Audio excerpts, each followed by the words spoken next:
Omubaka omukyalo wa district ya wakiso era nga ssentebe w'akakiiko ak'ebyenguudo ku district eno Beth Nalwima nga lwamu ne ssentebe wa district Dr. Matero Ngabwanika bakukulumidde ekitongole ekivunaanyizibwa ku nguudo mu ggwanga ekya UNRA olw'okuyisanga olugaayo mu biteesebwa abakulembeze ba district. The mayor of Kajansi said Kajansi Entebbe Road need a solution of the water flow on the flyover. This was in and someone else came for UNRA. And Deputy Mayor Kasangati said that Kasangati Gaya-Zakaraji Road had effects and he requested UNRA for intervention. They had not gotten a response to that. Now we are capturing other issues. The issues which were captured previously are not answered, then we shall continue just making it a routine kind of presentation.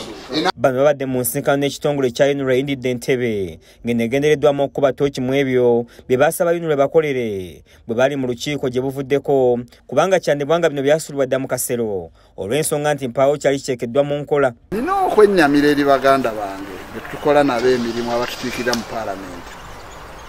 Ababaka batutuukirira nnyo ku nguudo enkyamu eziri mu bitundu byabwe ne bwe tubayita mu nkiiko okusobola okukolera awamu tusala amagezi babo batusinza ku ddoboozi be batuula mu paalamenti gye batemeratemera ssente be batuula ne baministers abatuvunaanyizibwako naye ababaka mu nkiiko zino tebaagala kujja. Dr. Matero Ngabwanika asomye olukala lw'enguudo ze baasaba zikolebwe nga ne gye buli eno tezikwatwangako ng'asinzidde wano n'alaga obunafu bwa UNRA kubanga emirundi mingi bakola nga tebasose kubeebuuzaako ng'abakulembeze ba district nga n'essira basinga kulissa mu makubo agagenda mu maka g'abakungu. UNRA as a national agency should not be established in the pleasing will power. We make projects depending on the big people benefit. That's why if you look at Chigungu, the mayor has talked about Chigungu. Chigungu is an international road and very short because this is about 3 kilometers. It is encompassing the only Kasimolo International Airport in Ghana. Ye meya w'ekibuga Entebbe nga ye Fabrice Lulinda atabukidde aba UNRA bagamba nti basuulira nnyo enguudo n'ebibangirizi byazo ne batabirabirira. Ekirabiso by'ekibuga Entebbe ye kyayise ekyenyi kya Uganda ng'ayongeddeko nti bano tebaweera ddala kitiibwa bakulembeze ba bitundu. Municipalities that are called UNRA roads, those are the worst roads we keep in our municipalities. The problem is nobody knows you in the municipality. We are the ones who are known.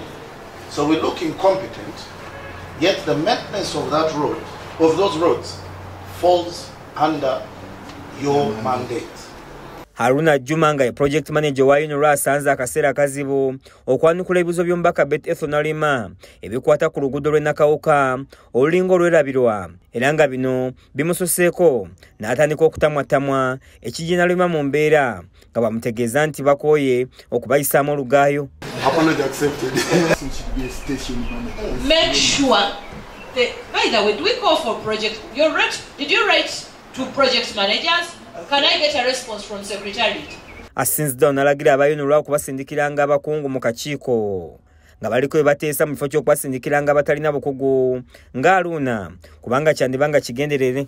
And to the Secretariat, when we come to this roads committee, we want all those entities that handle issues of roads in Wakiso.